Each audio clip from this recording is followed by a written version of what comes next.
What's up, guys? Welcome back to another video. This is a reaction to one of these countries will collapse in the next month.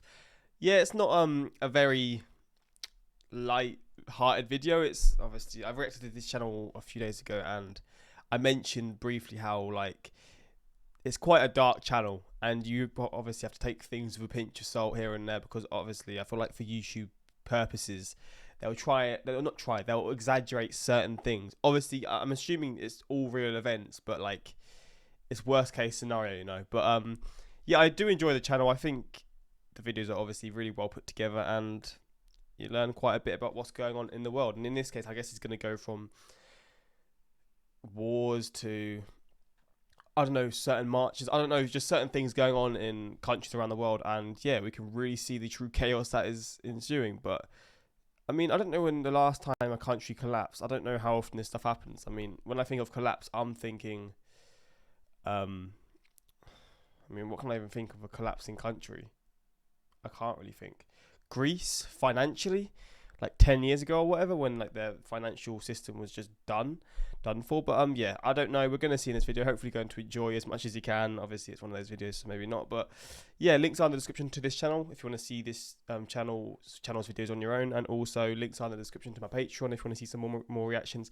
I'm going to do the my halftime show reaction. I say my halftime show, the Super Bowl halftime show reaction, because I've done a few Super Bowl halftime show reactions before, and obviously I can't post them to YouTube because it's going to get blocked. But if you're interested in that, links are in the description, plus there's many other videos. But we're going to jump into this and see this video. And also, if I'm coughing a lot, I do apologize again. I'm not ill, but the cough's just staying and I'm coughing a lot, so yeah, I do apologize. Since December of 2022, protests have overtaken Peru after a botched coup attempt, and at least 55 people have died in the violence so far. Meanwhile, across the world in Iran, over 500... Wait, are we moving this quickly? We've spent 10 seconds on one country.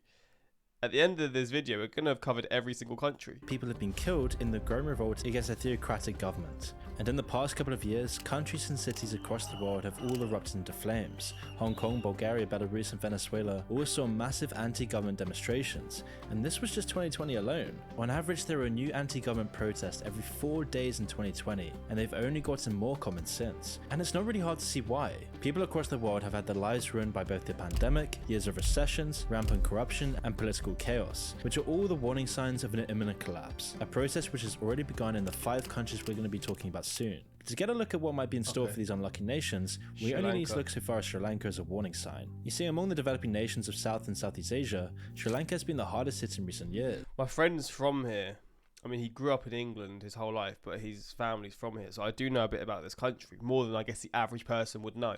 Coming off the back of a bitter civil war, the government seemed hopeful that they could bring Sri Lanka into the future. They turned inwards, passing laws to focus the economy on making goods for domestic use, rather than exports. But more controversially, they took on massive amounts of debt in a grand rebuilding project. And at first, this seemed to work. In 2012, GDP growth rose to over 9% for the first time in years. But as exports fell, the economy faltered again and growth dropped. So the government tried taking on more debt, hoping to kickstart the economy with infrastructure projects and a flood of foreign money. But this failed as well. The economy still didn't You take on more debt and it fails, you're screwed. pick up as the national debt grew to ludicrous proportions. And so in 2015, a newly elected government did little to stop the bleeding after their new economic plan failed to pass the parliament. Tax increases and other changes to the economy were only successful in keeping inflation under control, but it never solved the deeper problems, with economic growth continuing to fall despite all of the government's attempts to reverse the decline. And with the government continually changing to fight this problem, this led to even more economic chaos as the country's plans to get out of the crisis got more and more confused. Slowly, the situation was becoming dire, and foreign debt rose to nearly 87% of the country's GDP. Oh my but when the days. country needed a break, they got another kick in the teeth instead, with COVID bringing the whole country to a standstill, cutting off all of their economic growth when the country needed it the most. Years of mismanagement brought the economy to its knees, and then COVID gave it the final coup de grace. And so in just 2 years, Sri Lanka burned through nearly all of their foreign currency reserves, from over $7 billion to just $250 million.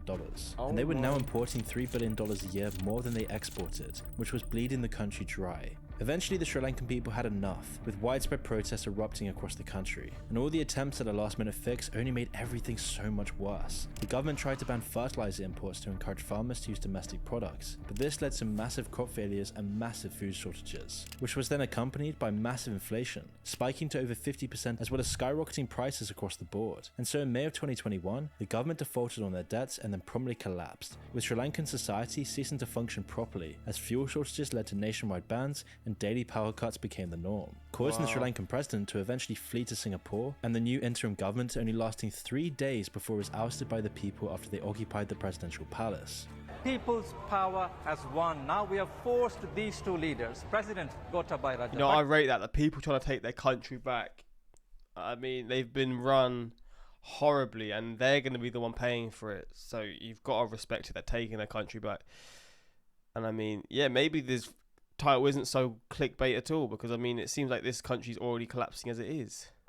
And Prime Minister Ranil Wickremesinghe, they've agreed to resign, and that is a great victory for us. And now today, the road to recovery looks long and arduous for the long-suffering citizens of Sri Lanka. Even with debt restructuring and foreign investment, it would take a very long time before the country can get back on its feet. Stagnating wages and high costs promise years of suffering, but in lots of countries, the chaos has only just begun. And if you thought Sri Lanka's government seemed ineffective and corrupt, just wait until you see Peru. Protests and riots have rocked the country ever since December, when the president tried to dissolve parliament and then got removed from office. When he was arrested just days later, it only made everything so much worse. And of course, this isn't an isolated incident. Peru's own internal struggles have been bubbling away for years, and possibly the biggest problem is corruption. With high levels of economic growth and very low amount of debt, Peru has seen a major economic boom over the last 20 years. And whilst poverty rates have fallen because of this, they haven't fallen nearly enough. Pervasive and deeply set corruption has seen the majority of the spoils fall into the hands of the rich and powerful. I fucking hate that. Why are you taking the money from the people? Like, surely if you elevate the whole country, every person in the country, you're gonna reap the rewards anyway. So why are you just being greedy and just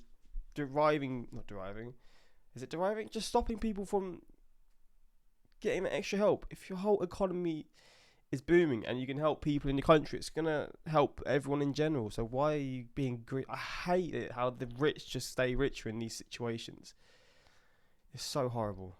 Well-off residents of the capital Lima have seen all of the benefits, while the rest of the country has had to endure a 20% poverty rate. But corruption isn't just an economic problem, it is spread into every layer of Peruvian society. When it came to COVID, for example, Peru had the worst mortality rate in the world, and corruption meant that millions that should have gone to healthcare went towards bribes and kickbacks instead. And all of this led to the lowest rates of trust towards the governments in Latin America, only just behind Haiti. And it's these years of corruption that's choked And that says a lot. Peru's rural regions and has made the people resentful. Meanwhile, in the capital, lots of people still supported the current regime and its centralized power. This divide has haunted Peruvian politics for years, but in recent years, the nations have only gotten more polarized. A string of election scandals, vote rigging, and Peru's classic corruption led to a political crisis that lasted for years, all building up to the 2021 election. Then, from seemingly out of nowhere, the left-wing politician, Pedro Castillo, gained a massive following by tackling the key issues of corruption and poverty. The first result was too close, leading to a separate runoff election for the presidency between the two leading candidates. Castillo won that by an incredibly slim majority of just 50.13%. Peru's electoral authority has finally named socialist Pedro Castillo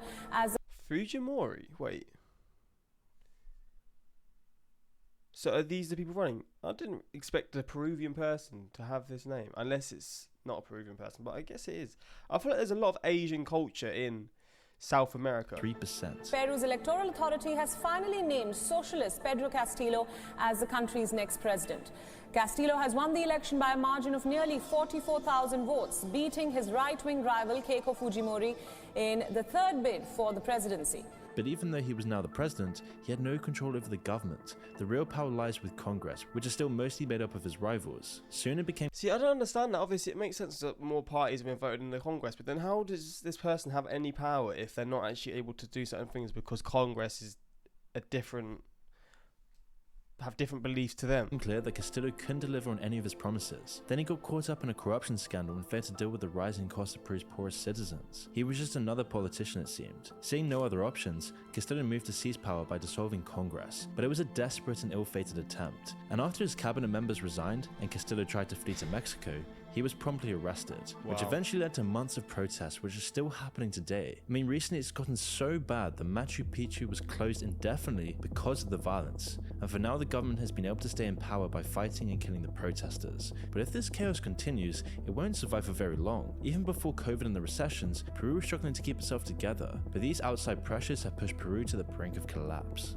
Peru's government clearly doesn't have a mandate from the people, instead they're keeping control through violence and bloodshed. But before we continue, I want to tell you about the video sponsor. Getting his money, Morning Brew. Go on, lad. Love to see it. Oh, so Myanmar, okay. .com/moon or by clicking the link in the description below.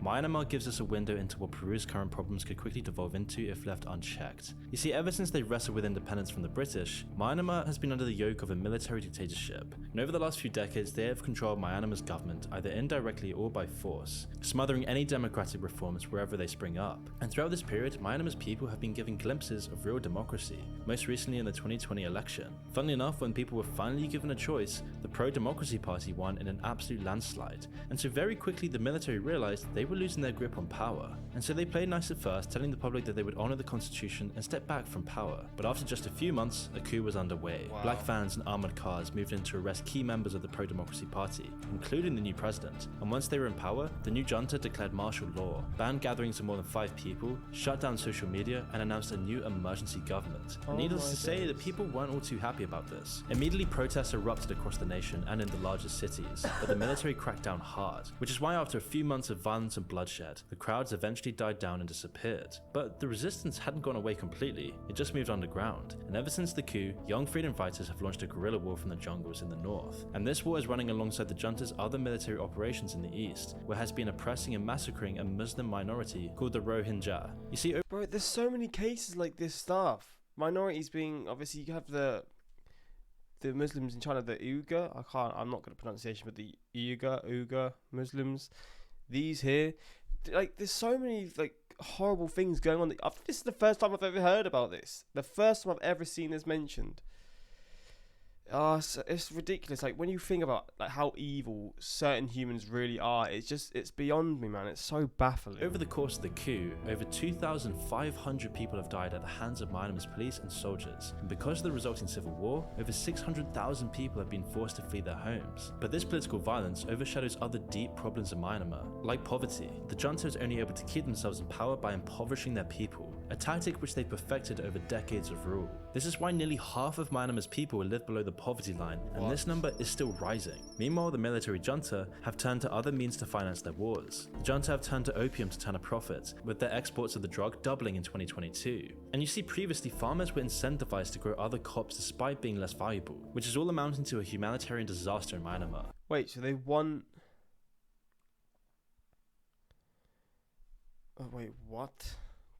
That is so weird. And unless the people can overthrow the military dictatorship, things are only going to get so much worse. But that's unlikely to happen in the near future without significant international pressure, something which has been lacking in recent months. But to anyone watching, Myanmar is very close to collapse, and we can only hope that the government will break down before it can erode the will of the people.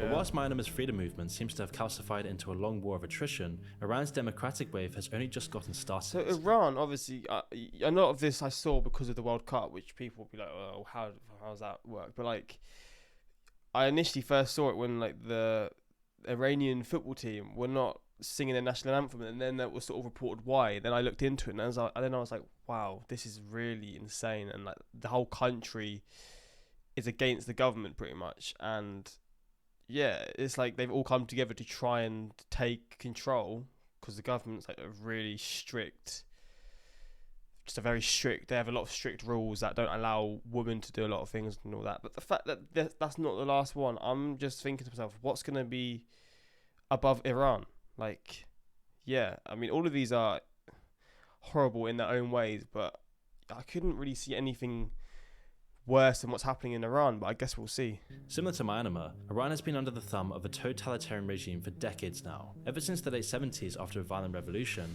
Iran has been governed as an extreme theocracy. Women's rights were ground down to nothing, whilst a small majority of religious leaders took all the power for themselves. And over the years, this regime has become one of the most oppressive in the world by restricting basic rights and executing anybody that they want. Now, there have been some major protests in the past, but none of them were a credible threat to the regime's security. For example, in 2009, millions took to the streets to protest a rigged election, but the movement failed to gain any real momentum with the working class people. Then, in the late 2010s, more protests were held over major economic problems, but this time the middle classes weren't very engaged. It was only until 2022 that we finally saw a united front. Outrage over the killing of a 22-year-old woman in September for not covering her hair led to violence in the streets and the regime cracking down with lethal force. But this only incentivized more protests, and soon enough every corner of the nation was lit up by the fires of the unrest. People from all walks of life took to the streets to protest the lack of women's rights in particular. And you have to think, obviously, this country with protesting, like any sort of things like this they hate that, like they'll literally go to full lengths to stop it, in terms of, like, I guess, imprisoning people for years, or even worse, killing people. So the fact that there's so many people that have the courage to do this, you just have to respect it, man, because it's really hard to actually comprehend how risky it is. Because, like, I'm from a country where I'll walk down the street every other day, there's a protest for something. Sometimes it's for something silly, or I say silly, but sometimes I'll be like, nah. Sometimes it's for things that I agree with. Sometimes I'm just not actually fussed by them. But, like, people can protest for whatever they want, and there's going to be nothing happening to them. Here, you could be protesting for things that we'll think, why is this even having to be protested, you know? Women's rights, the most basic rights, and they're doing it, but in their sort of eyes, it is a very risky thing because of all the horrible things that the government can do to them. Alongside the government's other grievous crimes. Now, Iran hasn't been sluggish in their response either, doubling down on suppression, arrests and murder. In total, the Iranian government has killed over 500 people in an effort to squash the protests. But right now, it's not really working. Protests are still going on internationally. It's even gone to the point where the former president is calling for Iran's government to give in to their demands. But the government doesn't just have a growing revolution on their hands, they're also surrounded by enemies on all sides. Bitter relations with the West, among many other things, have made Iran an international pariah. They've been under heavy sanction for years, which has severely restricted the country's economy. COVID also played its own part, of course, and now the protests have seen social media shutdowns across the nation, and this will affect tons of businesses which rely on the internet to market themselves. On top of this, they've been in a cold war with Saudi Arabia for years, who want nothing more than to topple the Iranian government. Now, it's a question of survival for Iran, but they won't go down easily. And even if the regime does fall, it doesn't necessarily promise a brighter future. A regime change in Iran would be incredibly likely to lead to civil war and chaos. We've already seen the protests take its course in Libya and Syria, but for lots of Iran's people, it's a risk worth taking. However, by looking at all these different countries, it's clear that COVID and economic pressures have pushed all of these corrupt regimes to the brink. But our last country is being faced with a different threat: water shortages. What should be a historical problem is set to become one of the largest issues of the 2020s, and no country knows this better than Egypt. Is this because of the dam? No, this isn't Egypt. There's a dam that's being built in, I think, Northern Africa. Eastern Northern Africa, I think in Ethiopia and another country, and they're like building a dam, stopping the water going there, but I guess this is a different relation. Obviously, you have the Nile River going through Egypt, but it isn't like there's barely any water there for I don't know how long, but a long time during the year. Past year in Egypt, the country has been incredibly dry, and there's already droughts all over the world. But you see, in Egypt, the problem is so much worse. 95% of Egypt's 102 million people live next to and depend on the River Nile, and Ethiopia right now is damming it up at the source. It is. With their new. So it is, mate. That is insane. Obviously, I can't really see the perspective of Ethiopia. I don't know, but you're putting so many people's lives at risk for this. Like, it's just insane how important this one water source alone is to millions of people.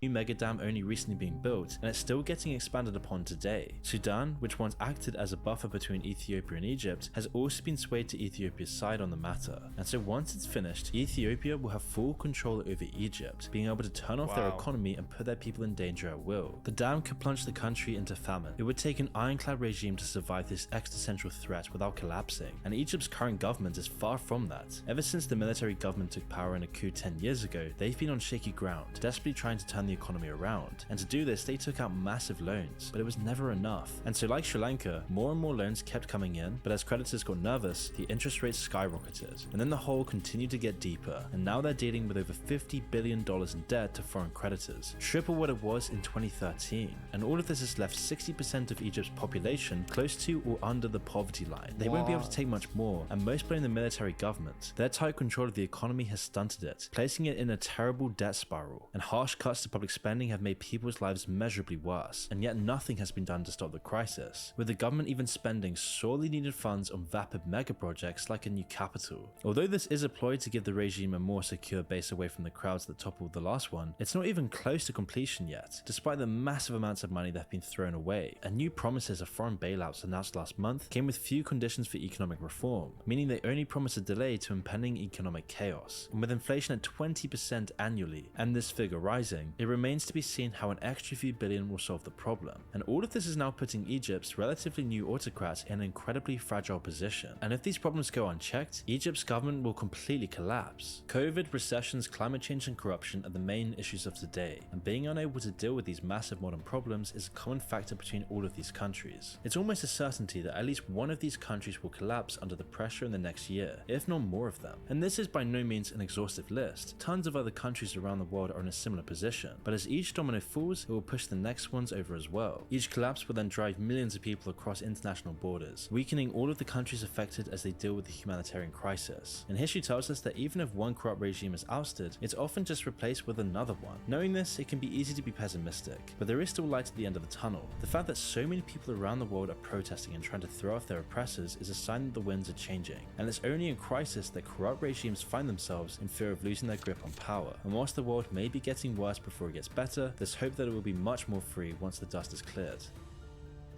Let's hope that's the case. Let's hope that's the case. But yeah, it's not looking good. It's looking bleak for all of these countries. Lebanon is collapsing silently and no one is talking about it. As a Lebanese, we need more people to talk about Lebanon. Our currency has lost 95% of its value. Prices are 40 times what they were 3 years ago. I mean, how is it even possible to live a day-to-day life when these sort of things are happening? That doesn't make sense to me. How can you even get by? No better way to start your week than Moon telling you how the world is ending this time. Thank you for raising awareness on this. As a South African, the government and its corruption has done us no better as well. It's sad to know that people are suffering every day in these countries. Yeah, and the people in the government aren't. But yeah, another pessimistic video. You know how it is. But yeah, let me know your thoughts. Hopefully it can all get better. But obviously those words mean nothing. I'm going to be honest. But yeah, hopefully it can get better for some of these countries and some of the people in these countries, because a lot of the time it isn't the people's fault. It's the government, and they're the ones who don't face the consequences. But yeah, this is this reaction, and until next time, peace.